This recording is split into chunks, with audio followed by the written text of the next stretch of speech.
I'm good. Can you hear me? Am I Yes, I clear? can. Okay. Yes, I can now. I can. Okay. So, to talk about thumbprint conversation, actually, to talk about thumbprint is incomplete without talking about Radhika. She is one of the pillars on which thumbprint stands. And we had initiated this series of conversations because we wanted to have a real-time one-to-one conversation, one-to-one interaction with our readers. And earlier we used to have live conversations where real in real spaces, but with the lockdown we decided to have online conversations. And tonight our guest is Radhika MB. Radhika, so let me introduce Radhika. Radhika MB is the author of Visa Wives, a book that deals with the experiences of Indian women who moved to the US on dependent visas. Anecdotes, key challenges, and information form its narrative. She lives in New Jersey, US. Before shifting to the United States, she was a seasoned journalist who worked with publications such as Tehelka, The New Indian Express, and Deccan Chronicle for many years. She is now a mother of a toddler and is a mad crafter. She dreams of an online craft store and plans to write more books on immigrant women, crafts, and more. So welcome, Radhika. Uh, Okay. yeah, there's some noise at your So, end. Yeah. it's annoying that I have a WhatsApp that goes on and off. So, Uh, uh, you can just dear mute it. friends who do not know Teresa, let me introduce Teresa to you all. Well, this is home ground for me. I do not really know if I'm a guest here because I've been involved with Thumbprint for a long time, and I've been fortunate to be part of this project since its inception. Uh, Teresa is an award-winning journalist. She has been in this conflict zone in the Northeast, but she has managed to put it across to the world that there's a lot more to the 8 states out there. I'm saying 8 states because there is not just the 7 states, there's also Sikkim. Okay, so she has managed to cover the entire spectrum with sensitivity, uh, with grit. When I say that, she has managed to reach remote areas of the Northeast and bring out stories that are not usually brought out by, let's say, the male bastion lot of journalists. Uh, she has managed to have an extra eye for detail. Now, her book, Bulletproof, is proof of that. She has managed to bring out stories that are in the conflict zone, but deal with a lot more than that.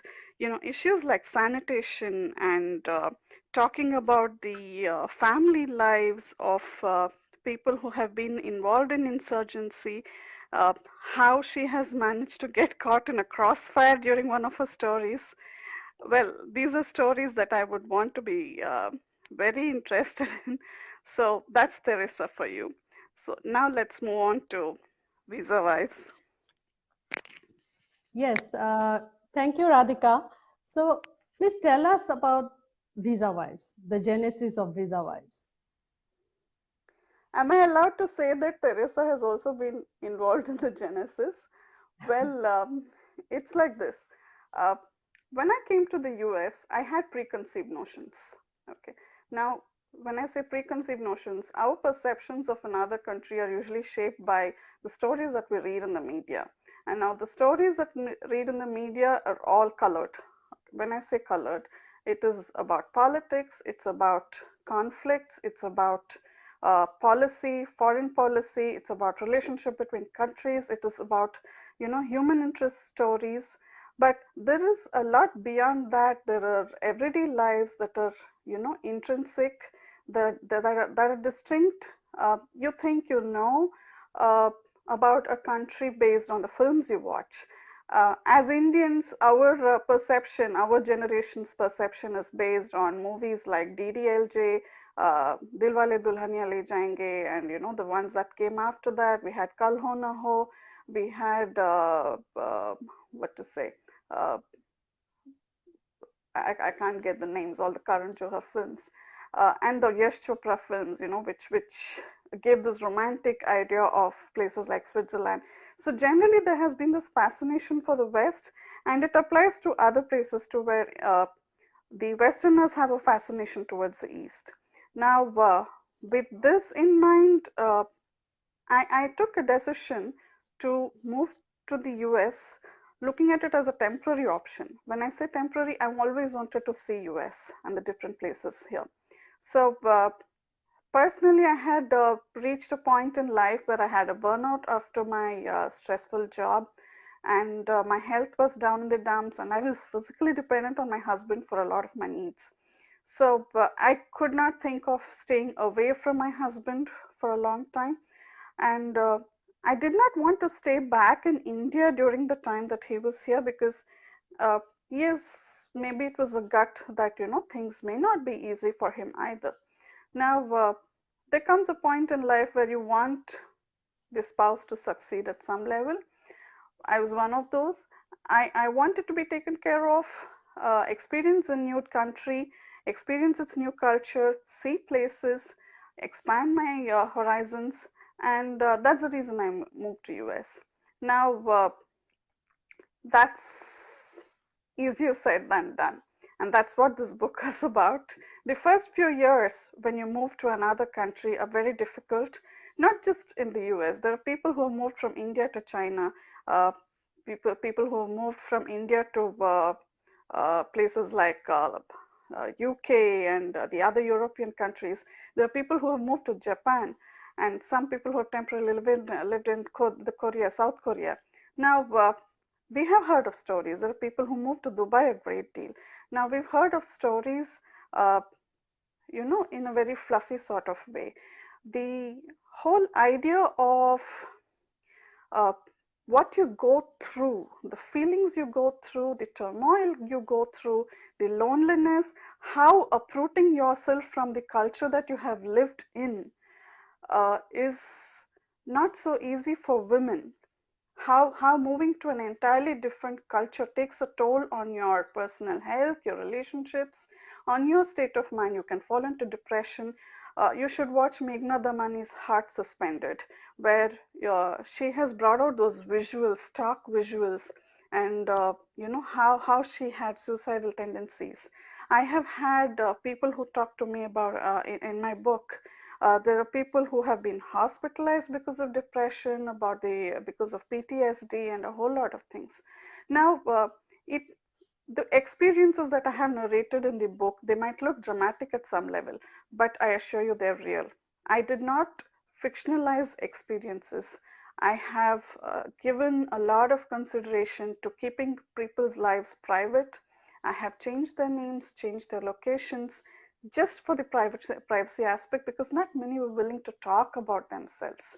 We're all caught about in this immigrant mindset where we do not express ourselves much, because this whole bit about being in a new country, wanting to assimilate, wanting to be seen as good, wanting to adhere to the local rules, local cultural norms, it's pretty strong among anyone who moves uh, out of their country and comfort zone.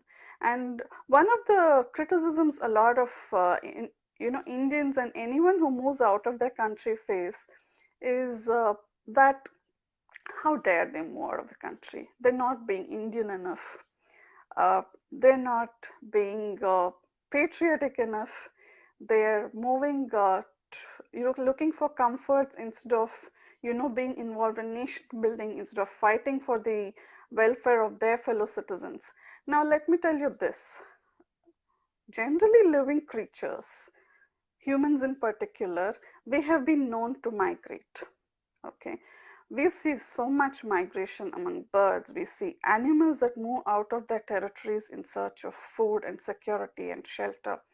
We have humans, the genetics will tell you that most of us humans originated in Africa and moved on to the other parts of the world.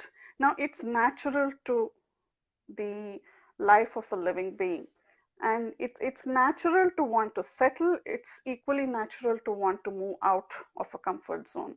It is natural to want to travel, and it's natural to want to come home.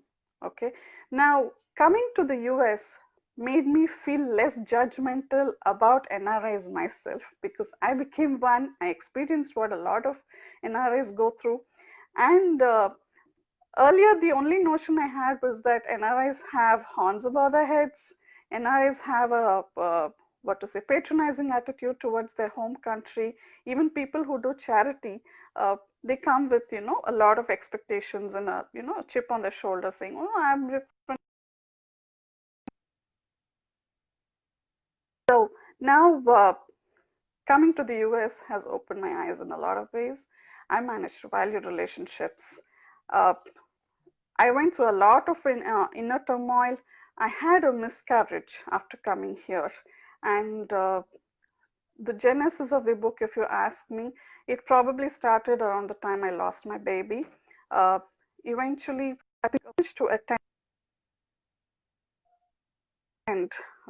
Vikas Khanna, Chef Vikas Khanna's bloggers meet that he had organized in Manhattan in his restaurant Junoon.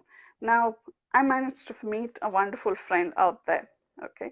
Now, this friend, she was a complete stranger to me, and she had uh, introduced herself as a food blogger, and about a few weeks on, I received a gift from her. I sent my postal address, and she sent this beautiful little felt rose that she made, and homemade lotion and homemade soap. Now, has experienced intense loneliness, who's going through the after effects of a miscarriage, who's going through depression. My body gave way. I was extremely exhausted. Now, for someone like that to receive a gift by post in the US, so now that helped a great deal. And I mean, I made a friend for life. So after that, it was like, making friends. I took baby steps in making friends. It's not easy because you have people who could be judgmental. As Indians, we tend to measure people up and down. Okay, I'm not a conventional housewife. I'm not the kind who wants to fit into the norms of the role model housewife kind of a thing. I've been a creator at heart. I have been into writing. Now, eventually, of course, I wrote the column Visa Wife for the Thumbprint e-magazine, and that's when for the viewers, Teresa had egged me on to write the book. And the book itself has been another journey full of turmoil. Uh, I should probably, in the due course of questions or later, I can answer those. Now, I'm happy I wrote this book because today, looking back, I will not be able to write this kind of a book. I have made peace with the number of years that I've spent here. I have managed to adapt to this new country. I love the country's uh, what to say, sense of uh, newness, and I have managed to assimilate here a lot more better than I did initially. So I will not be able to write this kind of a book today. I wanted to validate the feelings of women who come here newly. Now, every time we women step into other comfort zones, especially to the US, it is still, in spite of all that we talk about US, the people are returning from the US to India and kind of things, uh, it is still looked at as a fairy tale when a girl gets married to, say, an NRI who lives in the US. Now, with all that, uh, women go through a lot of pain, a lot of inner turmoil, depression. They miss their families a lot. Now, if a girl kind of talks to one of her cousins and says, I'm going through a lot of depression here, I don't know what to do, I'm feeling bored, people are generally dismissive about it. Okay. Uh, jokes aside, people just say, you have a lovely husband. Why do you have to be bothered? If you're sick, oh, your husband is such a great guy. He'll take care of you. Now, imagine if this was in a domestic violence situation. First of all, for the girl to reveal to her family, it's going to take a lot of. It's very difficult for the girl to open up about herself. Now that leads to health issues, that leads to relationship issues between the spouses, that leads to a lack of confidence among women. To overcome all of that is a huge challenge. Some girls go back to India unable to take it. Some girls simply do not like the new culture because they have grown up in the comfort zone and security blanket of their parents and their families. We've had a collectivist culture in India, and the new culture is individuated. The fact that privacy is valued is supreme. Okay, so it's a huge difference for a lot of women who come here.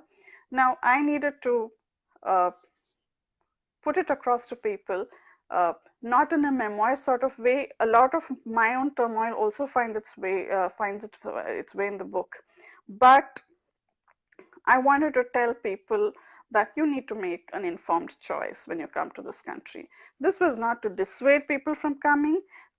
This was not to encourage people from coming. It's simply about making an informed decision. Okay, how the nuances of the new country are different, and if you have had certain vague goals, like you wanted to achieve certain dreams, or if you wanted to study or work, what are the limitations? What is it you can do, back in India to prepare yourselves to come here?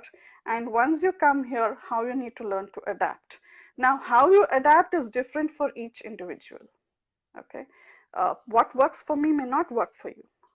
What works for a girl who is into STEM stream will not work for someone who's into the creative zone. So it's different for different people. So I merely wanted to place anecdotes in front of people, you know.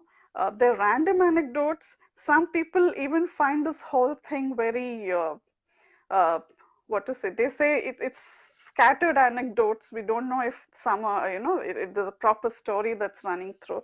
Now, it's not fiction. It's simply arrangement of anecdotes. So some are random, some flow into the other chapters. So So it's about what you take from it. I would just intervene. Is it more like a guidebook for those who want to, It's part guidebook. It's part guidebook. It's part sob story, part guidebook. But if you go to the last chapters, you will find how you can reinvent yourselves and move ahead. The baby steps you can take. So it's pretty informative, and it's also about talking about uh, giving you a heads up about what feelings you might go through. Now, I can't say that my word is the word. Uh, I know of a girl, for instance, for whom it didn't matter that she came into a new country. She adapted like this. She was a girl who had gone through enough in life already. So she managed to adapt to the new place very well. Now, I cannot say that of it has been that they have managed to go through a whole lot of situations and overcome them. Now, that's how it goes. Okay. So yeah, that's the genesis of my book, to be putting in a yeah. very long and short So way of it. yeah. So now we are all going through the lockdown, the different phases of lockdown because of COVID-19. So how have Yeah. you, as a visa wife, dealt with the lockdown? So as a visa wife, I have been in the lockdown situation for a long time. Long time. Okay. When I am in India, I'm a very mobile person. I just get out of the door and then I'm off to hire an auto rickshaw or a cab, and I just move to places. I meet people. I'm the most social person. But when I'm here, I'm a recluse. uh, I cannot say it's entirely by choice, but situational. And I have to admit, I have a phobia in driving. So I have not learned driving yet. Now, as one of my chapters mentions, no car means no life. Now, lockdown life has interestingly brought about a situation where you cannot move out of the house unless it's it's very interesting how a lot of women who come here newly have gone through the lockdown feeling, because one, either they do not know how to drive or they do not have a car for a while, if they're married to spouses and if they've just come as a couple and on new projects, because getting a license here takes time. Okay, the license rules are more stringent than India. In India, it's a different ball game altogether about getting a car and learning to drive, and the traffic that you negotiate. But here the rules are different. When I say that, you adhere to norms, but you have the test that you need to clear, and you need to buy a car. Now, the uncertainty of an H1B arrivals or any arrivals life for the initial years, it puts a lot of things at stake. So women are not able to uh, step out as freely as they used to. It takes a lot of effort. Some women manage to take those baby steps and push themselves to do a lot of things, but some women are not able to. So I have been one of those women who went through a lot of health issues, and it's kind of become a pattern, and I managed to make my comfort zone in my house. And I'm a wannabe homesteader. So for the last 3 years, I've been hoping to do some gardening and grow some vegetables. This kind of phase of my life, where my husband is at home and daughter is at home. The whole family bonding, it's happened across millions of families. So we managed to give some attention to the garden and the backyard and made use of the backyard, and finally managed to get some harvest out of the vegetables that we've tried to grow. So yes, in that way it has been good, but I will tell you, across the world, a lot of women have gone through a lot of stress just because they have to keep cooking. You have kids who are forever hungry.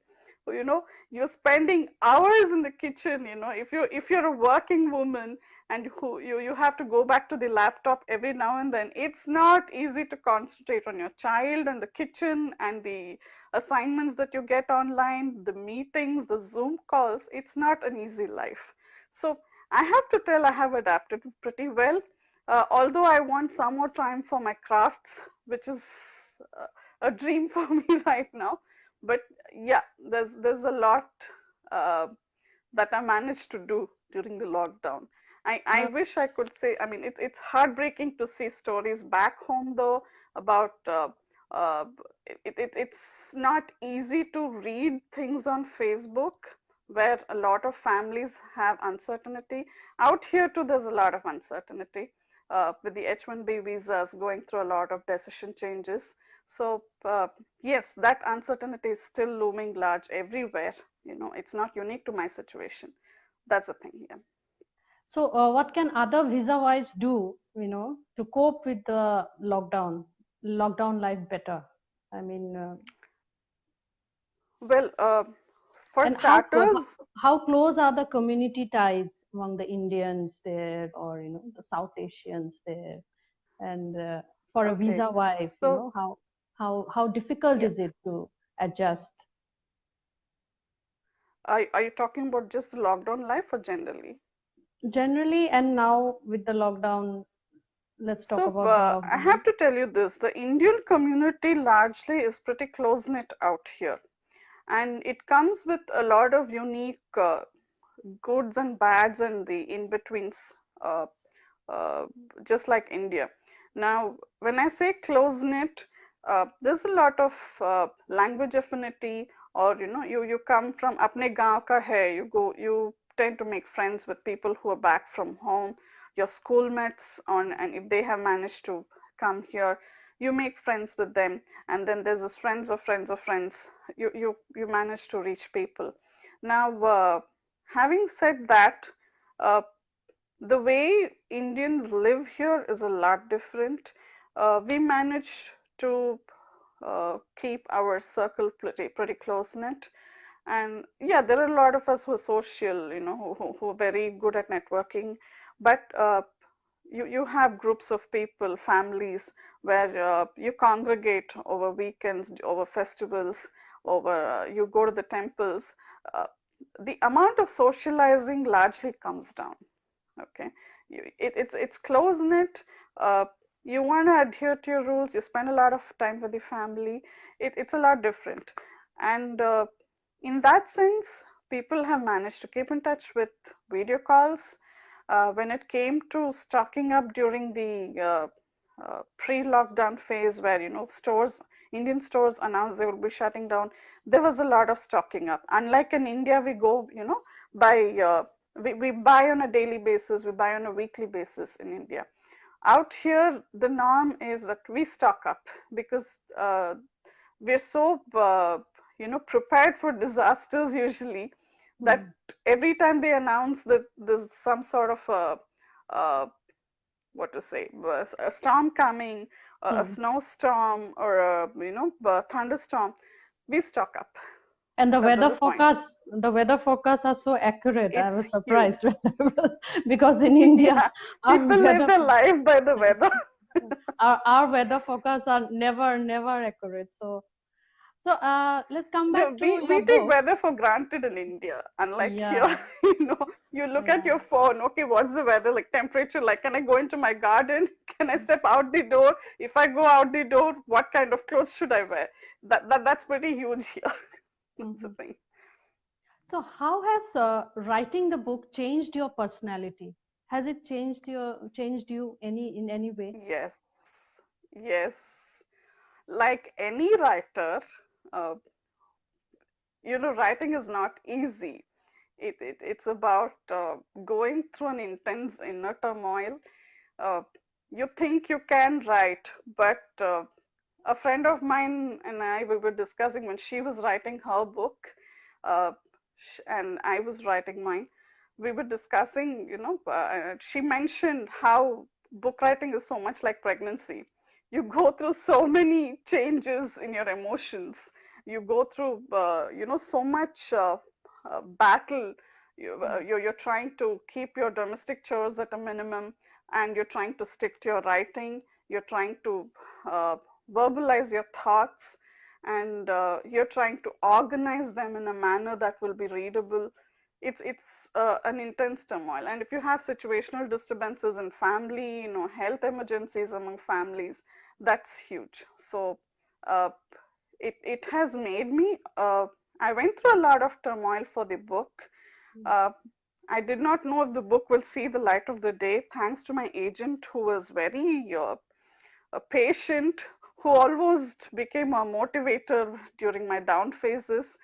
Who I had to postpone the uh, finishing of the manuscript by a whole year, thanks to things that happened at home. But I've been lucky to have people stand by me, push me on. It's been a blessed life, touch wood. So Mhm. it has made me a lot more calmer and patient.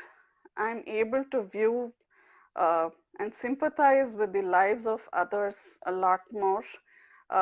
Earlier, it was about an inward pain, but I think that's a very sadistic thought. When you see fellow human beings in pain, you can tend to connect with them. Not a great thing, but it eases your pain a bit. It feels that you're not alone and someone will be able to share your pain. So the book was also to tell people about this, that we're not alone. I mean, I get you when you say that it's hard for you. So I know what you're going through. It's a struggle, and you will. That's a thing. Uh, Mhm. it And you are, has made me. yeah, Mhm. yeah. Carry on, carry on. Yeah, it has made me a lot more patient in my relationships. Mhm.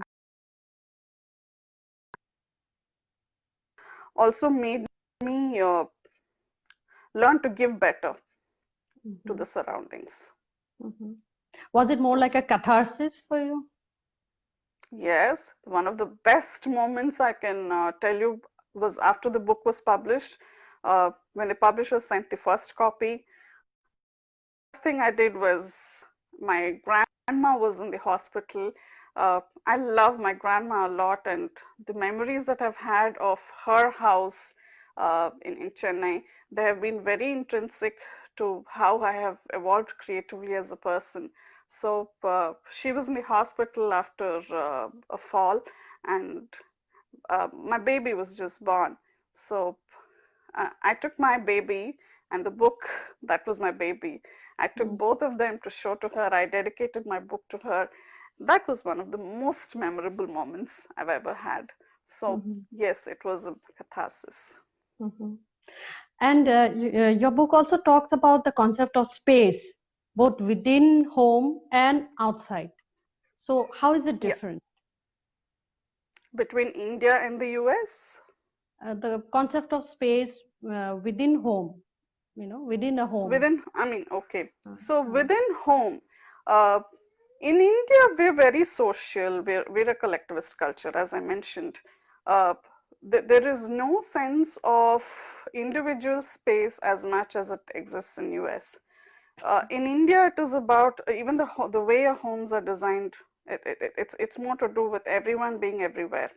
So the fact that you have small homes, large families is a norm in India.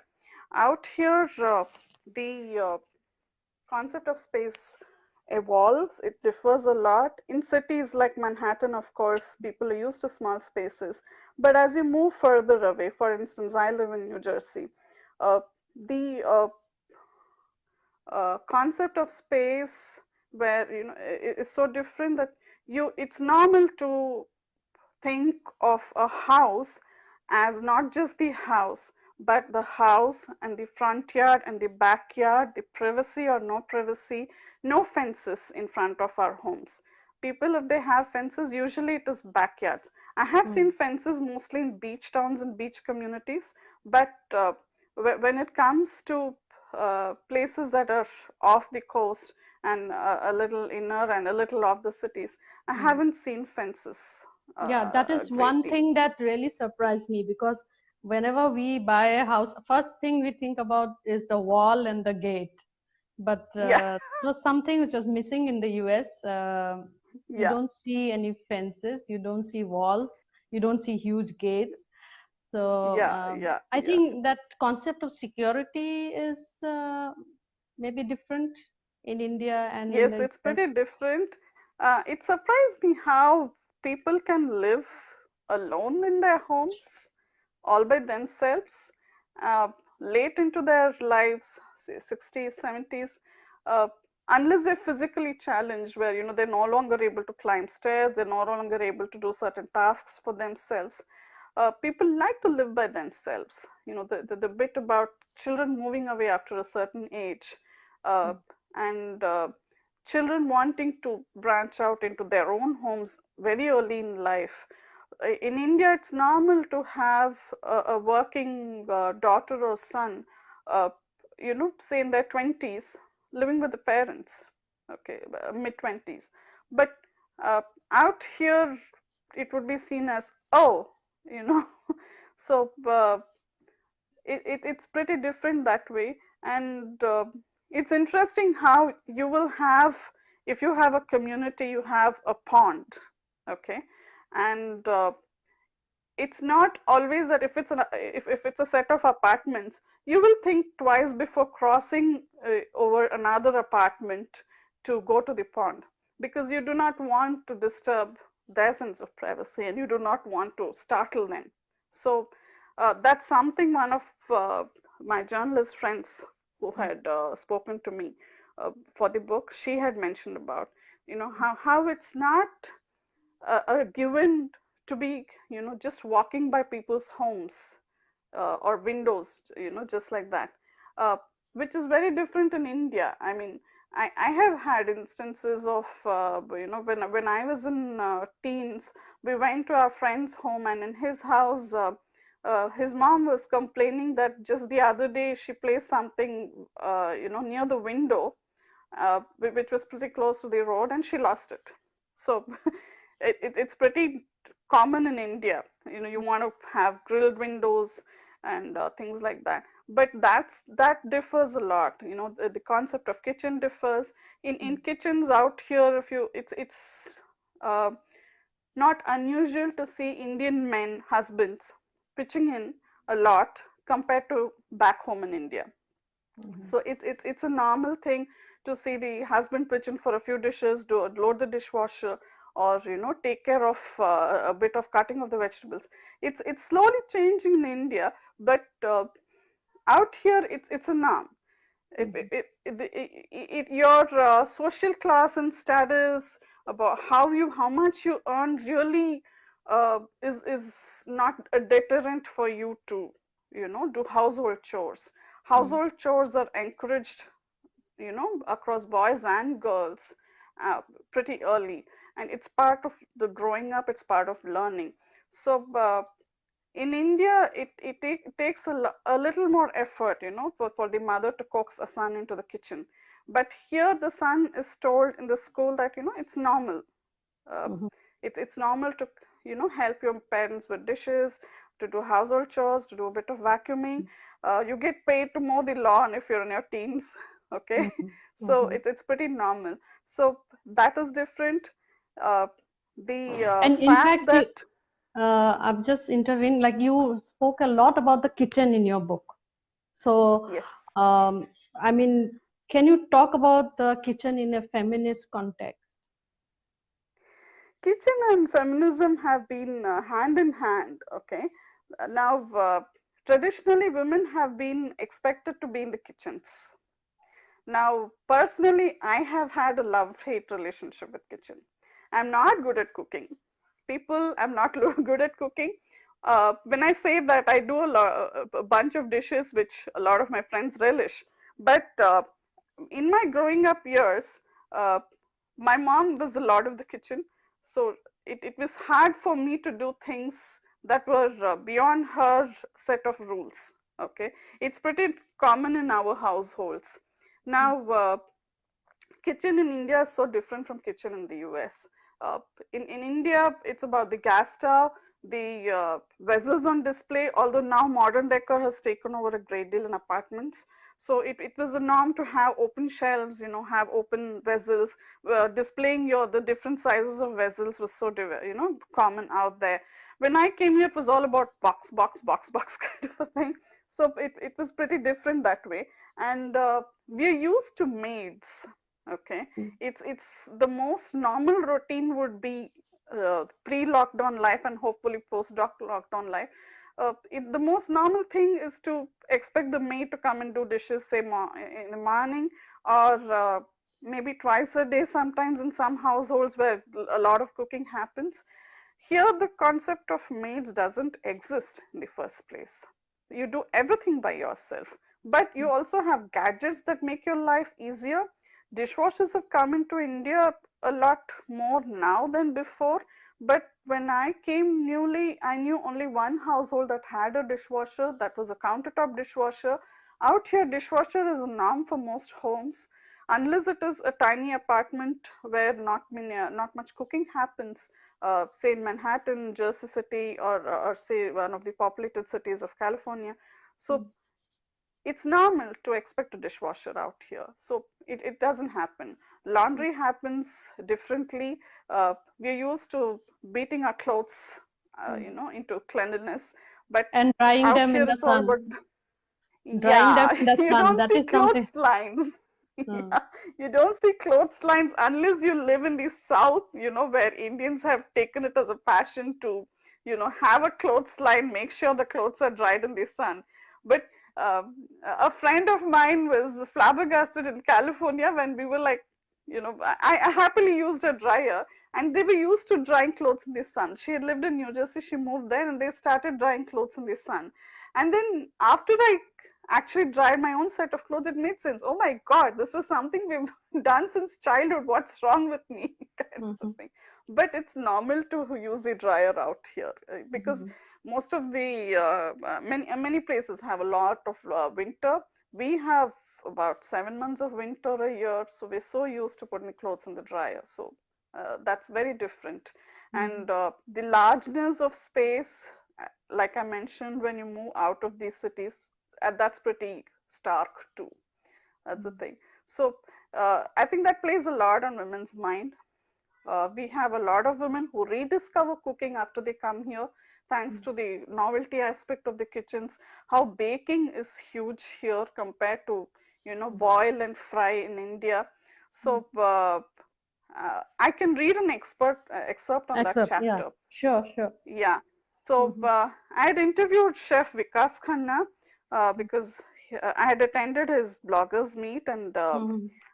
it was very interesting to note, uh, how he had learned his cooking from his grandma's kitchen. His grandma had taught him a lot of cooking. So he was talking about, he's very passionate about food.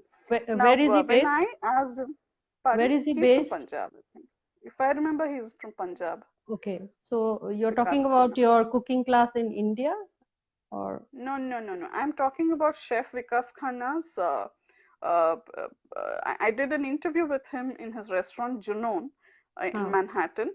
But okay. Chef Vikas Khanna has been on MasterChef India a great deal. He's been one of the judges, and Mm, he has currently in the lockdown phase, he's been into feeding a lot of people.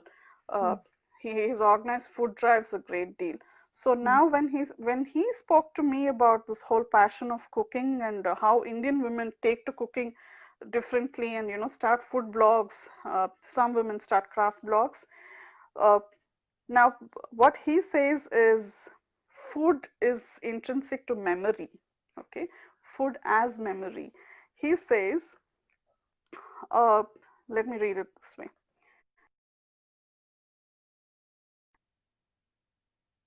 Indian food to memory, to nostalgia, like food from anywhere in the world can be.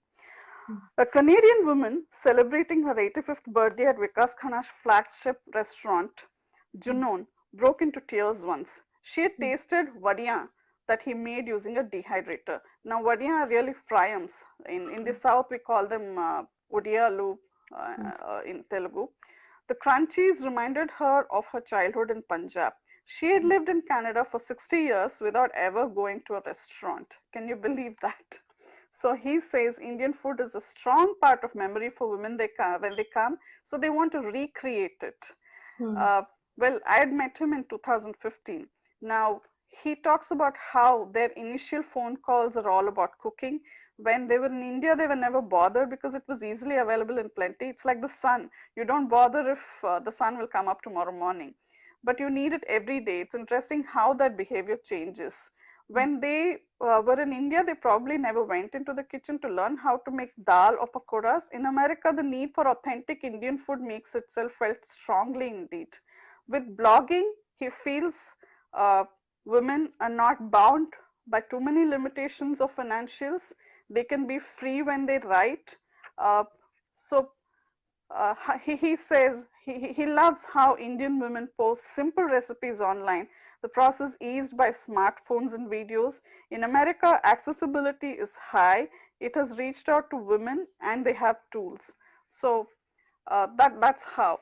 I know people who have managed to turn simple dishes into signature ones with mm, their own personal touch. You know, mhm, you can turn a rasam in. I mean, I can tell you about my colleague Aladi Jayashree, who started her blog Rasam Nirvana, okay, mm, which talks about the varieties of rasams you can make. So mhm, a simple rasam can become a mint rasam, it can become a moong dal rasam, it can become spinach rasam. There's no end to such uh, mhm, creation. Creativity in food is pretty intuitive. mm, So that way, I think women succeed a great deal, and it keeps them alive. mhm. That's the That's thing. very interesting. Yeah. Coming back to, moving away from your book, can you tell Hmm. us something about the race consciousness among the South Asians, given the current Okay. spate of protests in the US? Okay. Now, race consciousness is pretty strong. Okay. I have to tell you this. A lot of us think we're not racist. We make efforts at not being racist. But in India, the kind of conflict that happens is it has a lot to do with your uh, forefathers and foreparents, where they have hailed from, where what their class of upbringing is, the caste hierarchy, and things like that. So of course the color factor is pretty strong, and it is a known thing about this whole affinity towards fair skin, and the affinity towards fair skin and people who hail from regions with largely fair skin and fair features is pretty strong in India, however much we fight it. Now here, South Asians per se are looked at as brown people. Okay, we have there's just so much South Asians, and you have people who hail from the Latin America region, and say parts of the Middle East, and maybe the tropical regions. So a lot of us are known as brown people. Now, as Indians, as a community, we're very conscious when we come here, we want to fit in. Okay, the whole effort to hold on to our cultural roots, our family roots, is as strong as the want to fit in, the want to accomplish, the want to make a name for yourself, uh, or make a life for yourself, the want to take care of people back home through financial support or just being there. So that's very strong. Now, as a community, now I have to say that the exposure to this whole uh, racism bit against African Americans, it has it's been pretty revealing after coming here. I'm glad for that kind of exposure, and uh, hats off to the efforts of people across races to hope to bring in humanity as a bigger bit. You know, as an individual, I have a lot of respect for the officials, the security personnel, the police forces, uh, and I also agonize and at times uh, feel insecure because of the color of my skin, uh, because of what's happening to people who are, say, in a darker skin tone. Now, that part is pretty, what to say, it's not an easy thing to go through. Okay, at some level, we also get caught in this uh, white versus black kind of debate. We're not able to take a stand. Uh, when I say we're not able to take a stand, there's this whole thing about wanting to do the right thing to fit in a new place. But I think the right thing would be to talk for the oppressed any day.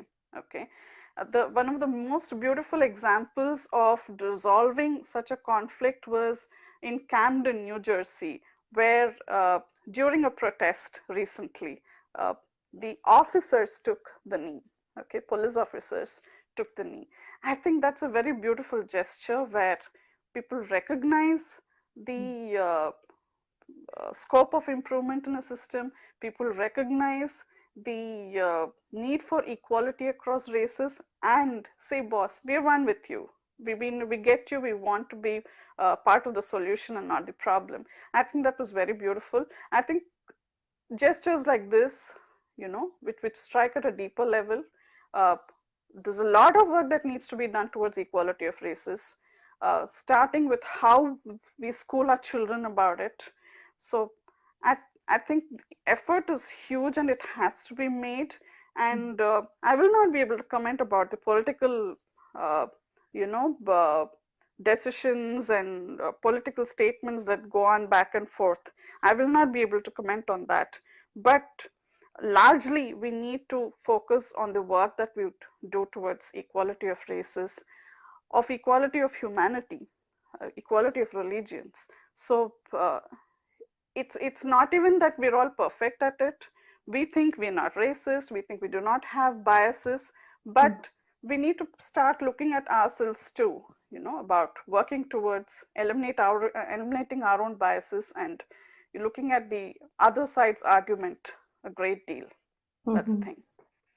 So, coming back to your book, and I can Mm-hmm. see you are wearing beautiful earrings. I won't be surprised if you have made it yourself. No, unfortunately, but they're beautifully made. They're Yeah. Mexican tassel earrings. I wanted to wear them because they match my dress pretty good. No, But I because make a lot of jewelry. yeah, yeah, I've not dabbled I into know, I tassels know. earrings, but Mhm. I So, love to cut up plastic boxes and convert them into earrings, for instance. mhm. That's the There's a thing. message from Aladi Jayashree. She said, Radhika, where is my autographed copy? Have been listening in. Oh, And that's wonderful. Wonderful, Alhadi Jayashree. Let's hope the lockdown eases soon and then I'll travel to your place and give you your autographed copy. That's a promise. Okay. so, your book also speaks a lot about, mm, hobbies and Yeah. crafts among Indian women. Can you Yes, tell us more? yes. Because you are an avid crafter yourself and you want Yeah, to I'm a hope mad to. crafter, but my house is my big mess. Most of my time you'll see my projects scattered all over. Right now I'm into crochet and I'm trying to make a frock for my daughter, and that's my first ever attempt. So I cannot tell you where it's going. I was hoping to finish it in 1 week and it's like taking forever. But I am into crochet, plant crochet. I make jewelry. I'm into recycled crafts and I'm into paper crafts. I also make decorations for parties. Uh, I do that for myself mostly, but friends have shown interest, and I've done up, things like paper flowers, putting up props for a friend's house. You know how I managed papers in a shredder and then convert that into a bird nest and then brought some plastic eggs and she had a prop of a chicken, so we fixed that for her barnyard theme party. So that was pretty uh, impromptu kind of a thing. But let me tell you one thing. One of the key things to surviving depression out here in the initial years is to pick up something that you would love, pick up something creative. If you're not in a position to go in for studies, higher studies, it's better to move in the direction of creativity. It could be through your blogs, through your writing, it could be through crafts. Okay, and some of us are not natural crafters. Uh, a lot of women have complained to me that, look, you are asking me to craft, but it doesn't come naturally to me. I'm more into the math and science kind of a thing. I'm very good with creating a website. I'm not someone who's happy creating crafts. Fair enough. They will definitely find something. You can find free courses online in the subject of your study. But for me, who has gone through a lot of health issues, I've gone through phases where, I would stare out of the window and wonder if I would stay alive the next day. Okay. I have gone through those phases. I've gone through depression much before I came here, where, there was this loss of job because of health, a loss of basic energy to move from room to room to pick up a glass of water, and being frustrated with the number of medicine cartons around home. So it started with just cutting up some cartons. As kids, me and my sister used to craft a great deal. So I would cut up these medicine cartons and then I converted them into bookmarks. And then when I sent the pictures to my friends, they said it's professional quality. So that kind of egged me on. I had friends to support me at that level. So uh, like books, like books, crafts do not judge. You make something, you can fail at it, but the process is cathartic. So go ahead, get into things that you love. I know a friend who spoke to me for the book, who is such a lovely watercolors artist. I did not know this during our journalism days. She was my journalism classmate, but she is so beautiful in the way she just throws, watercolors on the paper and then they become beautiful themes. It's amazing to see such kind of talent. Probably we all have inner talents that we have not explored, and crafts tend to bring that out. For me, one of the best moments in the recent times was when I made this crochet blanket for a friend, and my daughter saw me spreading it out on the dining table so I could take a picture. She climbed over the dining table and she said, "Wow, Mama, I'm so proud of you." Now, come on, mommies are always waiting for such statements. Okay, so mommies love it when their kids pay such compliments. So I was zapped. I was like, my kid who's 2.5 years old, she's managing to give me a statement of that sort. So yes, such things egg me on. I love how my daughter holds on to a blanket before I finish it and says, "Mom, Mama, I love this. Can I keep it?" So I have to explain to her, "No, this is not for you. This is for that auntie, or this is for this baby who's going to be coming, or this is for this baby who's going to be loving it a lot like you do."